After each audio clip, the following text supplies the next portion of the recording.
Video kali ini Mimin akan membahas latihan soal KSNK Fisika atau simulasi Olimpiade lah. Ini keterusan dari video sebelumnya itu yang part satunya. Dan yuk langsung aja kita mulai videonya.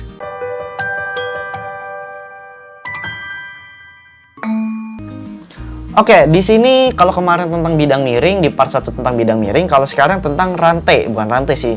Kayak selingki ya, yang dijatuhkan dari suatu meja, kemudian suruh ditanya kecepatan setelah semua bagian rantai itu tak menyentuh meja itu berapa, kayak gitu kan. Oke, berarti di sini kita langsung aja kerjakan ya. Sebenarnya ini kita tinggal tinjau berdasarkan hukum Newton seperti biasa ya, karena kalau apapun benda yang bergerak pasti berhubungan dengan hukum Newton. Kalau bendanya itu menyentuh ya, maksudnya yang kayak gini soal mekanika. Yaudah kita masukkan sigma F sama dengan 0. Sama dengan M dikali A. Nah, di sini sigma F yang bekerjanya itu berarti ada W kan ke bawah. Tapi ingat W di sini adalah W selingki yang bergelantungan aja, yang nggak nempel di meja. Karena kan kalau nempel di meja dia malah menahan ya, bukan memberikan gaya. Jadi di sini bisa kita tuliskan WB aja ya. WB sama dengan M dikali A. WB-nya itu kan berarti MB dikali G sama dengan M dikali A. Nah, MB-nya itu kan yang nempel itu hanya B-nya doang kan. Berarti kita bisa pakai perbandingan dong. Jadi kalau massa yang di B-nya ini itu adalah perbandingan dari B per panjang totalnya dikali sama massa totalnya. Paham ya? Jadi kayak perbandingan gitu, kayak sebagian ini maka massanya segini, kalau cuma segini maka hasilnya segini. Jadi gitu. Harusnya teman-teman bisa ya, tapi kalau misalnya emang bingung bisa langsung tanya di kolom komentar aja. Dikali G sama dengan M dikali A. M-nya kita coret, maka didapatkan A-nya itu bernilai B per L dikali G. B per L dikali G. Nah, udah nih, udah selesai kan? Langkah selanjutnya, di sini A-nya itu bisa kita ubah ke dalam bentuk diferensial. Karena A itu kan bisa kita ubah diferensial, kita integralkan menjadi percepatan. Makanya di sini kita ubah menjadi dV dt sama dengan B per L dikali G. Nah, tapi di sini perlu ada catatan nih yang harus diperhatikan.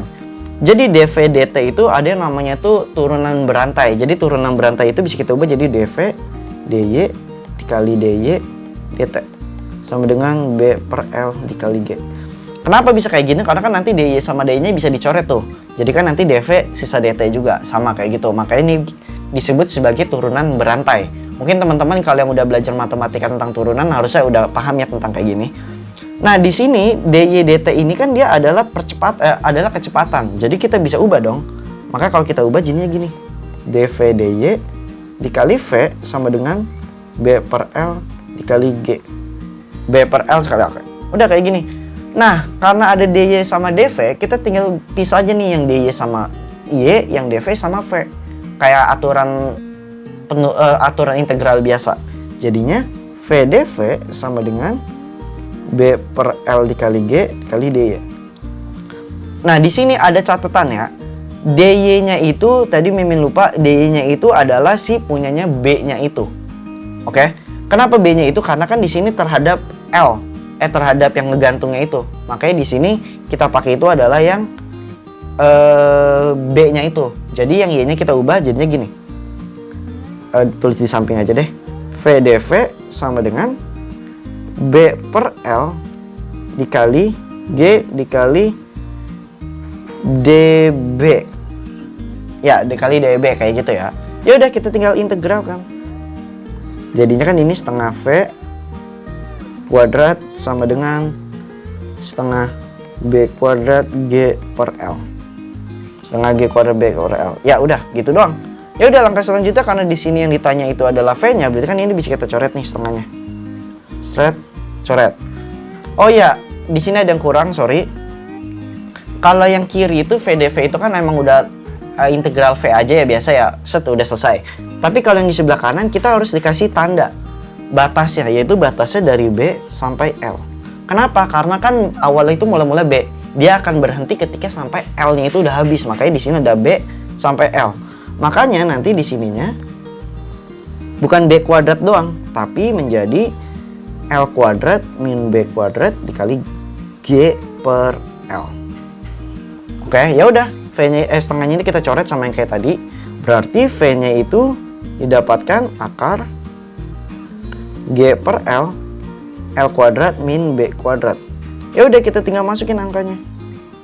G-nya itu adalah ini biasanya kalau KSK itu bukan pakai 10 ya, tapi pakai 9,8. Makanya di sini 9,8 per L-nya itu adalah 0,625.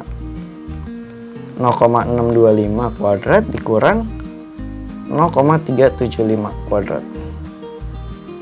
Oke, untuk memudahkan dalam perhitungan Mimin pakai kalkulator aja ya. Berarti 9,8 dibagi 0,625. 0,625 kuadrat dikurang akarin. Oke, di sini didapatkan 1,979 meter per second.